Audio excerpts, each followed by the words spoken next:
नमस्कार, मैं हूं आनंद शर्मा और आप देख रहे हैं इंडिया अब तक न्यूज। कड़वा लेकिन सच। जलगांव से एक ऐसी खबर सामने आई है जो सीधे किसानों के हक और सिस्टम की पारदर्शिता पर बड़ा सवाल खड़ा करती है। सवाल यह है कि किसानों के नाम पर आने वाला पैसा आखिर जा कहां रहा है। मामला है जलगांव के कृषि विज्ञान केंद्र यानी कृषि विज्ञान केंद्र का KVK का। विश्वास सदियों का, विरासत अपनों की, हर पीढ़ी जिसे पहचाने वो चमक रतनलाल सिवाफना ज्वेलर्स की। जहां कथित तौर पर बड़े स्तर पर गड़बड़ी और फंड के गलत इस्तेमाल के आरोप सामने आए हैं।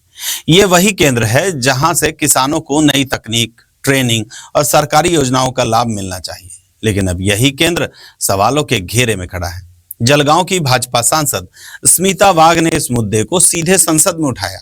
संसद में उन्होंने साफ साफ कहा कि इस पूरे मामले में निष्पक्ष और उच्च स्तरीय जांच होनी चाहिए और जो भी दोषी हो उसके खिलाफ सख्त कार्यवाही की जाए।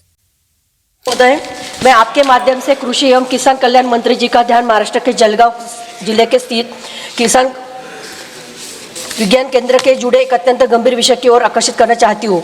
ये केंद्र किसानों के वैज्ञानिक कृषि तकनीकी प्रशिक्षण और मार्गदर्शन देने के उद्देश्य से स्थापित किया गया है, किंतु मुझे अत्यंत खेद है कि खेद के साथ कहना पड़ रहा है कि यहाँ गंभीर अनियमितता और भ्रष्टाचार के आरोप सामने आए हैं।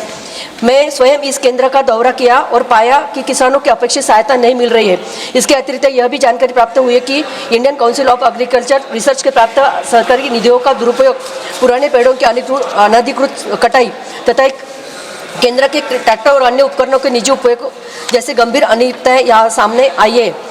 माननीय अध्यक्ष महोदय, मैं मंत्री जी से आग्रह करना चाहती हूँ कि इसे पूरे प्रकरण की निष्पक्ष एवं गहरी जांच कराई जाए। डॉक्टर हेमंत बायती एवं कुछ अन्य अधिकारी इस संस्था में दोषी है, उनके विरुद्ध कड़ी कार्रवाई की जाए ताकि किसानों के हितों की रक्षा हो सके और इस प्रकार की घटनाएं भविष्य में दोहराई न जाए। साथ ही यह भी सुनिश्चित किया जाए कि यह केंद्र अपनी मूल जिम्मेदारी के अनुसार किसानों की सेवा और सहायता के लिए सही ढंग से कार्य करे। धन्यवाद।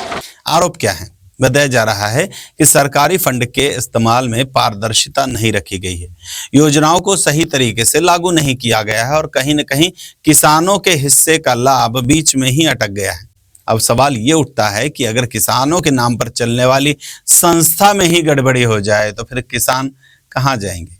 हालांकि अभी तक किसी भी तरह की आधिकारिक जांच रिपोर्ट सामने नहीं आई है, लेकिन मामला अब संसद तक पहुंच चुका है, यानी आने वाले दिनों में इस पर बड़ी कार्यवाही की संभावनाओं से इनकार नहीं किया जा सकता है। ये खबर सिर्फ एक घोटाले की नहीं है, ये भरोसे के टूटने की खबर है, क्योंकि जब सिस्टम किसानों के लिए बना हो और वही सिस्टम सवालों में आ जाए तो जवाबदेही तय होना बेहद जरूरी हो जाता है। अब देखना है कि सरकार इस मामले में कितनी तेजी के साथ जांच शुरू करती है और क्या वाकई में दोषियों तक कानून पहुंच पाएगा। आप इस पूरे मामले में क्या सोचते हैं? कमेंट करके जरूर बताइए। वीडियो को लाइक भी कीजिए, चैनल को सब्सक्राइब भी कीजिए और जुड़े रहिए इंडिया अब तक न्यूज के साथ। जय हिंद। भंगाळे गोल्ड जलगांव, सोनं खरेदीसाठी विश्वासाचं एकमेव नाव भंगाळे गोल्ड। इंडिया अब तक समाचार, कड़वा लेकिन सच।